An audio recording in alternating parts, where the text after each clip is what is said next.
Hey guys, quickly before the video starts, if you'd like to get coaching with me, you can do that by finding my Discord tag down in the description below and send me a DM on Discord and we'll chat about coaching prices.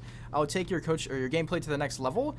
As you can see on the screen here, I've been immortal throughout various episodes, and Axe, whenever I play a lot, I am in triple digits. I play with all sorts of Radiants and Pros, so DM me and let's make your gameplay better. Enjoy the video. Peace. Hey guys, in today's video, I'm going to be teaching you how to attack on Pearl more effectively. This is a request I've had from a few of you guys. I am here with my cousin. Hey guys. So we're going to be demonstrating together how to attack on Pearl more effectively. Basically, whenever I think of this map, you can see the layout. In my eyes, it's very similar to Split. And the reason that is because mid control is so important whenever you're an attacker, whenever you're a defender, just in general, mid control is so important. So before we talk about how to take mid control as an attacker, we're going to be showing you and demonstrating what it looks like to attack without mid control. So I'm going to be walking up here, and my cousin is going to be helping me demonstrate what does it look like to attack without mid control. So let's say that our team's like, okay, let's just fast push B, right? So we want to fast push B, we're going to run down. Nobody's going mid on our team.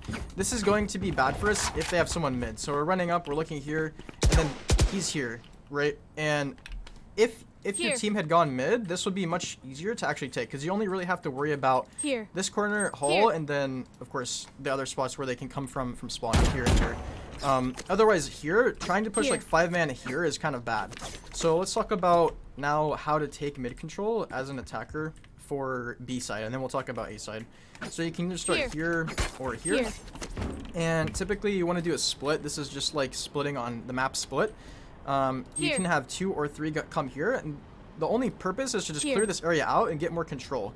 You can think about it. If you're attacking from 2 places instead of 1, it's going to be more effective than attacking from just 1 place. And so, I mean, it's pretty simple. It's easier said than done, and this will require some teamwork, but if you have a duo, this is pretty good.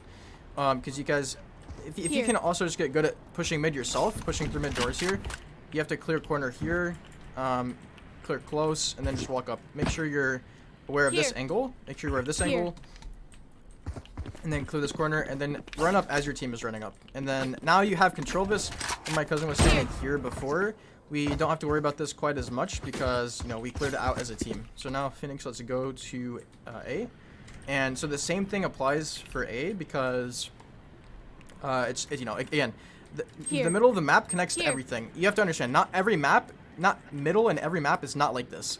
On Pearl, the middle of this map is tied to every site, to everything. So if you are neglecting to take mid control on most rounds, that's probably why your team is struggling to attack, and that's probably why you're weaker on this map.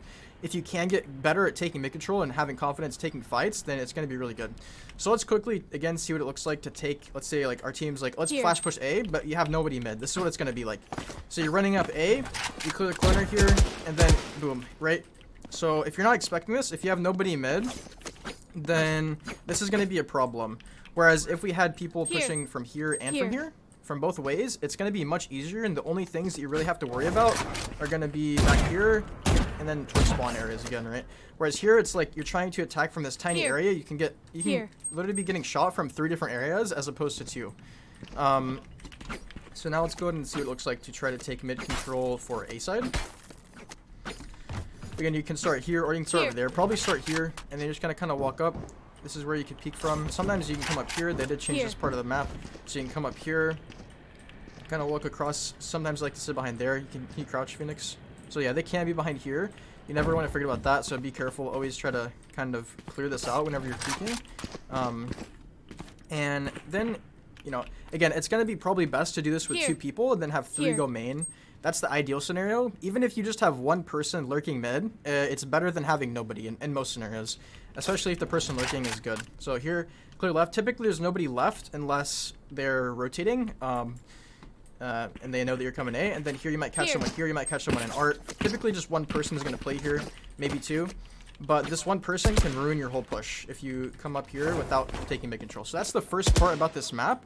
Now guys, we're going to be moving on, guys. So secondly, after talking about how mid control is so important as an attacker and as a defender, I'm going to be talking about how to abuse flanking from mid and just going kind of deeper as a duelist. So you see, like I said, this part of mid connects to every part of the map, even the defender's spawn. So this means you can basically get behind them anywhere if they allow it. So this is not something that you should do by any means every round. This is somewhat similar to lurking, so don't lurk every round, but lurk slash flank occasionally, and that can be extremely effective. So what can you do? I would recommend just kind of walking up, especially through this door is really effective. Clear out all this stuff. Obviously, if you see someone, kill them, and then flanking is probably not going to be as good of an idea, but if for some reason their mid's open and they don't have a trip here because maybe you're just in a lower rank, you can walk through like this. This is how I would do it. I'm walking through here. I'm checking here just to make sure no one's going through. We'll talk about going there in a minute. But then here, you see I have my cousin positioned perfectly. Someone might be sitting right here holding this angle, and then you can just kill them pretty easily. So now, Phoenix, you can go ahead and swap. And now we can talk about walking up here. You can do this one of two ways. You can kind of walk up like this, like I said earlier, and just take a somewhat aggressive fight. Or you can just kind of walk up silently, so you're really trying to emphasize going more silently, so you can actually flank and lurk. So here we're walking up. Our team's, again, don't lurk or flank if your team's hard pushing a site.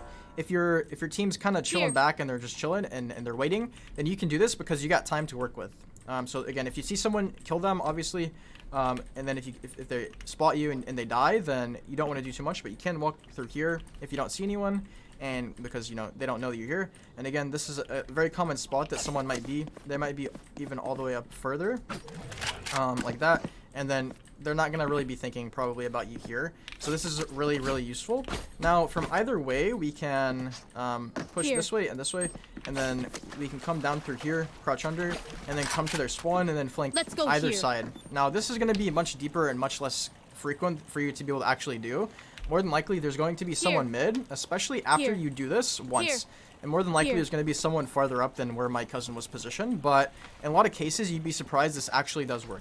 From here, again, we can just flank B or flank A, and then comms are going to be especially important here because if you're flanking B or flanking A, you want your team to be pushing in from the other direction, so that the enemies are going to be spotted and you can just kind of kill them pretty easily.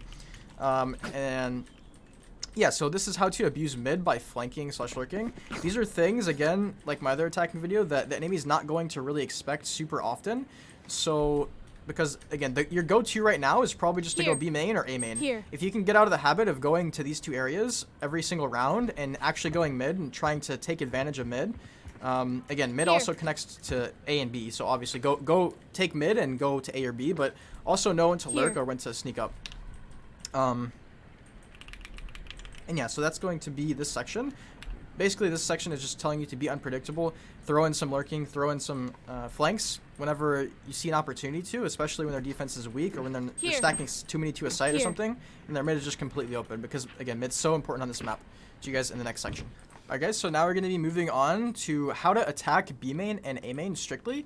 So let's say that your teammates are going mid, and now you have to go, it's better for you to go B main or A main. I'm going to be talking about what to clear out and how to take this with my cousin's assistance as an enemy defender. So first things first, they can be running up here initially, but you'll more than likely be able to hear them. And then another thing you definitely have to worry about is here. Not only here, this angle, but also in the corner here, which is somewhat common. People like to play that. It's kind of cheesy, but it can really work, especially if they're like a Jet or Reyna or some kind of duelist that can get out. Next, you really need to worry about this pillar. So this angle. And then after this, these are both problems still. We have to clear this and this eventually, no matter what. Now, there's this angle and then back hall. So my cousin's here. You can see this is an angle that people peek all the time. They could be on the other side too. More than likely, they're going to be right where my cousin is. So now you walk up. Even if you see someone, you can take the fight. If you don't see anyone, you just continue walk up, clear the corner here. You can run or you can walk. Depends what your team wants to do. And if you've been spotted yet, clear the corner, clear this. And so then keep an eye on here. This is where I'd be placing my crosshair. But we do need to keep in mind this whole time that someone could be behind this. I think this is something that most of us probably neglect. And in fact, this is actually a really good spot to play on defense. So keep that in mind. Then walking up here, you can see that my cousin is right here. It's another angle as you're running up. So this spot and this spot are very common. Another very common spot would be up top here. And then in mid, like we said. Back here is not very common just because it's kind of easy to get killed there. Unless this is all smoked. And again, you're running up, you clear all this stuff, you clear the left. You're running up, you're checking all this. If your team has mid control, you obviously don't need to worry about this. It's just that one less angle that you really need to worry about clearing. But then here, we really need to clear back hall. like this, and once we clear that, we're really kind of safe to plant. There's a pretty high chance of someone being back hall. Where do you plant on this map? Typically, you plant somewhere in this section. This just makes it easier for your team to plant somewhere along the side. It kind of depends what your team wants to play for. But other than that, you can either choose to take control of back hall or play farther back depending on where your team wants to plant. So if you plant here, your team could play back hall pretty safely, and we could peek like this. If we plant here, we can play farther back with like an op or marshal or something. So now, let's go over to A. So, A main specifically, again, this is assuming that we have mid control being taken, or that maybe we just want to do a hard A push for whatever reason. First things first, we need to be very aware of this box. This is something that enemies can always be pushing, so always have your crosshair and always be in the state of mind to expect a push, because they can flash this, they can be behind this at any point in time. So clear like this. I kind of clear like this, and then clear like this is just like clearing the pillar over on B. Here. And then now you've cleared out A main. Congratulations. So at this point, again, hopefully at this point we have some teammates taking control of mid, so we don't have to worry about this spot as much, and we don't really even have to look at it, because if our team's up here and they are looking here, we don't really need to worry about it at all. So here we look spawn, we check here, and we can hear someone back site. Check the right, of course. You run up if you're running up, and then Phoenix is here. So this is probably the best spot to defend from on this map. They can peek from this side, they can peek from this side, and it's pretty dangerous. Typically you're going to be planting somewhere around here. Probably safe. It's a pretty safe place to plant. So they can be sneaking around as you're planting, or they can come from this side, they can peek from this side. It really depends. That's why this spot is so good. They can also just be kind of chilling back here and waiting, playing safe for the plant. And yeah, so always try to, this is called dugout, try to clear this out. And yeah, and so after you plant, they can be spawn or for the right here.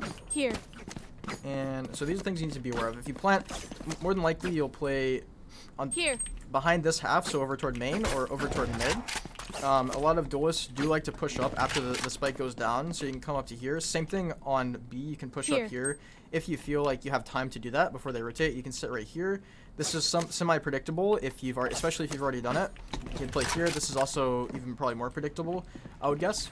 So don't peek into spawn too hard, but this is something that you can definitely do if you're a duelist. And again, other spots to play would just be mid and toward A main.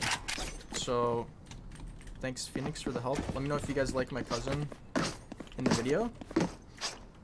And yeah, let me know what other attacking or defending guides you'd like, and we'll make some more. So I'll see you guys in the next video. Peace.